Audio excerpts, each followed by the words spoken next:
Today I want to talk about love at first sniff. Now the reason I'm doing it is because Arlene off of Delicious Delights, it might be Delicious Delights or it might be from that Eau de Cupcakes channel. Anyway, they were both talking about love at first sniff. And actually I thought it's such a great subject because a lot of my fragrances weren't love at first sniff. Many of my fragrances are ones that I've come to love, you know, like you sample for a little bit and then you fall in love. Just looking around, I've got fragrances everywhere.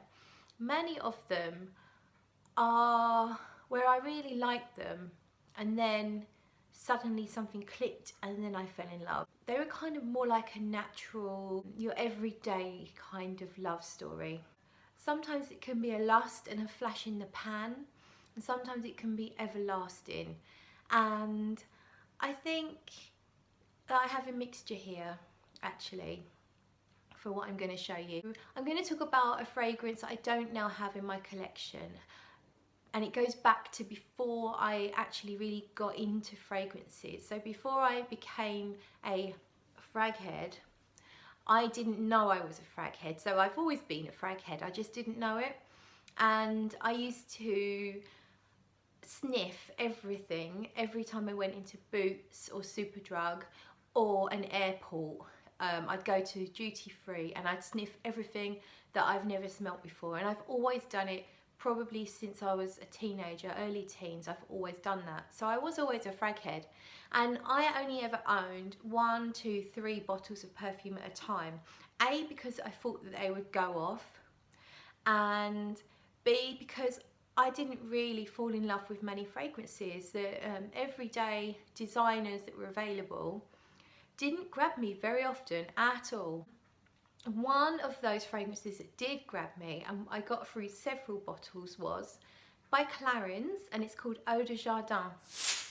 The bottle is kind of a multicoloured red, orange, green kind of bottle. It's quite cheap. You can buy it for around about £25, and around Christmas time it comes in a really nice box set, which is lovely because you end up with a shower gel and or a body lotion.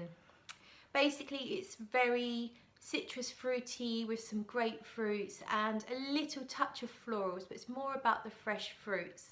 And it actually gives quite a good longevity, and I used to receive compliments on it. And I smelt different from most of my colleagues and friends around me because it is actually slightly different to a lot of the very perfumey fragrances out there. And yeah, when I smelt that the first time in the shop, I instantly fell in love and I had to have it. And I had to replace it every time it was running out. I had to get another bottle. So that was definitely love at first sniff. And I think I need to go and revisit that one because, I mean, my tastes have developed a lot, but I still really love a bloody good citrus, and that is a bloody good citrus. So I may well go and have a sniff and perhaps just for old time's sake, maybe just get a little bottle. Moving on into when I accepted I was a frag head and then got a little bit into niche. And when I was very early on in my niche journey, like many people early in their niche journey, kind of smelt a lot of stuff in a very short space of time.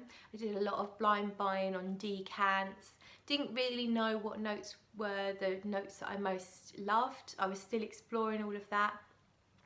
And I remember I went into Les Senteurs and smelt a few bits and pieces, one of which, well actually there was 2 that I fell in love with on this one trip to Les Senteurs, and I will show you what they are. So I asked for samples and they kindly gave me samples of both of these fragrances, and they were both love at first sniff. So the first one is Le Maroc Port L Andy Tower, and this stuff is super potent. Roses, jasmine, incense, spices, rich, exotic. It was something that I've never really smelt before, and I was instantly taken away, you know, I really loved it. And I had a little tiny sample vial of it, and I would just dab it on and just thought, yes, you know, when I've saved a little bit of money, I'm going to get a bottle of this. And that's what I did. So that's that one. And the other one, my little sweetie, hello darling. The other one, I've just got the decant now, and that's Portrait of a Lady from Frederick Malle. So I smelt this on that same trip, and again I loved it. Now I am a fan of rose, and I particularly was back then because I'd been a fan of Stella Rose Absolute for many years. I wore through lots of bottles of that as well, and in a way this is in that same ballpark, but this is just much more complex and multi-layered. It's spicy again, there's incense, there's rose.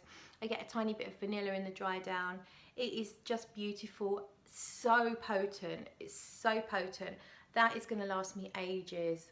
But actually I did end up with a partial bottle that I bought on a group, and then because I found it so overwhelmingly strong and I wasn't really reaching for it very much, and then I had a bit of a cash crisis and I sold my bottle. But now I kind of regret that. But Kevin from one of our frag groups sent me this, very, very kind of him, and this will keep me going. If I get through that, then that means I do need a bottle. But it totally was love at first love at first sniff with Portrait of a Lady. So then moving on much more recently, so we're only going back a year or so ago, I smelt Naxos in Harrods in London on a fragrance meetup with some of the other Fragcom guys from the UK. I smelt that. Now we smelt an absolute ton of stuff that day. It was ridiculous and our noses were overwhelmed, you know. But when I smelt Naxos, it didn't matter how much I'd abused my nose. I just knew that I needed it, like immediately. I didn't have a sample or anything, just from the little spray that I put on my skin, I just knew that it had to be in my collection. It didn't happen quickly. I put a call out on one of the groups. I couldn't afford to buy a brand new full bottle, so I put a call out for a partial bottle. It didn't happen straight away, but eventually someone was selling this bottle. It was probably full to only about here, and I pounced on it. Naxos is just amazing. It's sweet, but it's got a lift, like there's almost like a eucalyptus thing going on in here. Gives it a lift, and there's honey and there's cinnamon and tobacco, and there's a little bit of citrus, and it all blends together to be the most delectable, enticing, sensual fragrance ever. It's so powerful, not one to overspray because it is so powerful, but I absolutely love it. Love at first sniff, absolutely. And then finally, I'm going to go on about SP Parfum Suntan Glam. So this one was sent to me very kindly by Sven Pritz Colette. He is SP Parfums, the perfumer, the owner, the creator, everything. And I'd heard about this fragrance. Max Huesler on his channel had raved about it. I really love suntan lotion smells. I just do. And the thing is, so many of them don't quite hit my spot because they can be too sweet and too linear, too boring. You know, they can just smell of coconut, white flowers and not much else. But this one, this is something else. So this gives you a debauched party by the fire on the beach after a whole day baking in the sun, because you get the suntan lotion, you get the white florals, you get the coconut, but you also get incense and you get musks and just some naughty, dirty notes that I couldn't even pinpoint what they are. It's almost slightly oudy, but it's not oud.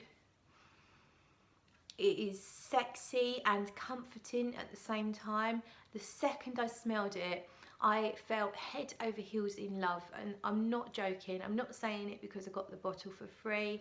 He sent me lots of different stuff, but this one, hands down, my absolute favourite. Can't imagine living without it. It is beautiful, and it was love at first sniff. And talking of love, love at first stroke was this little baby here. Isn't it, darling? And we still love her very, very much, don't we? I think that's enough from me. Thanks for your patience. I do appreciate it, and I'll catch you soon.